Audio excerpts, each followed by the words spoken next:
ഓം ശ്രീ ഗുരുഭ്യോ നമ. അമ്മ മക്കളോടൊപ്പം ഇരിക്കുന്നു. മക്കൾ ചോദിക്കുന്ന ചോദ്യങ്ങൾക്ക് അമ്മ വ്യക്തമായി ചെറിയ വാക്കുകളിലൂടെ കൃത്യമായി ഉത്തരം നൽകുന്നുമുണ്ട്. ഒരു മകൻ ചോദിച്ചു, അമ്മേ, ഒരു മഹാത്മാവിൻ്റെ ഏറ്റവും വലിയ മഹത്തായ ത്യാഗം എന്താണ്? അമ്മ ആ മകനെ ഉറ്റുനോക്കി.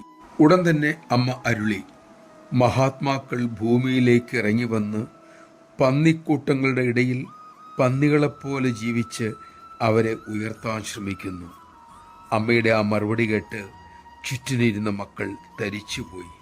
അമ്മ എന്തെന്നും തങ്ങളുടെ നില എന്തെന്നും വെളിപ്പെടുത്തിയ നിമിഷങ്ങൾ.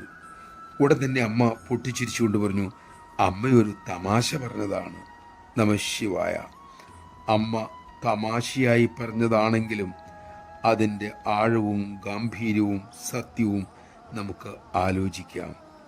വിഷയച്ചെളിയിൽ പൊളഞ്ഞ് നിസാര കാര്യങ്ങളെ ചൊല്ലിയുള്ള കാലുഷ്യം ഉപേക്ഷിച്ച് അമ്മ ഉയർത്താൻ ശ്രമിക്കുമ്പോൾ അതിനൊപ്പം ഉയരാൻ നമുക്കാകട്ടെ. അതിനായിരിക്കട്ടെ നമ്മുടെ പ്രാർത്ഥനയും ശ്രമവും.